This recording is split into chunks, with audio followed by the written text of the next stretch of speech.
In a small, quiet town, there was an old, abandoned house at the end of Elm Street. The house was known for strange noises and eerie lights that flickered in the windows at night, even though no one had lived there for years. One evening, a teenager named Jake dared his friends to spend the night in the house.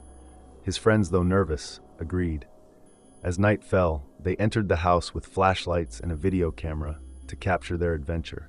The house was dusty and filled with old furniture covered in white sheets. The floor creaked with every step, and the air was cold.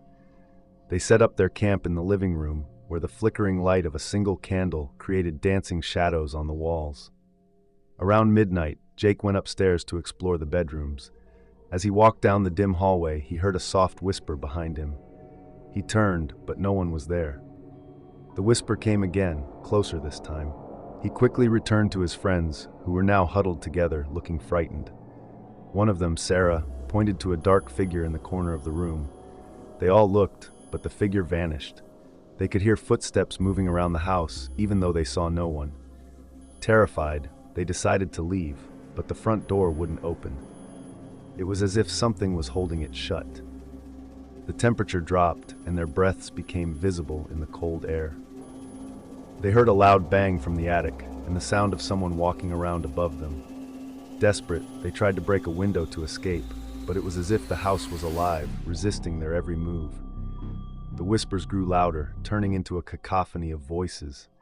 Shadows swirled around them, and the candlelight flickered wildly. Suddenly, the power went out, plunging them into darkness. In the pitch-black room, the whispers turned into a guttural chant. The friends huddled together, their fear growing with every passing second. When the lights came back on, Jake and his friends saw an old, yellowed photograph of the house on the wall. In the photo, a family stood in front of the house, but their eyes were empty, staring directly at the camera with hollow gazes. The door finally opened by itself, and they rushed out of the house, never looking back. From that night on, no one dared to enter the house again. The town spoke of it as a place where something dark and restless lingered, waiting for its next visitors.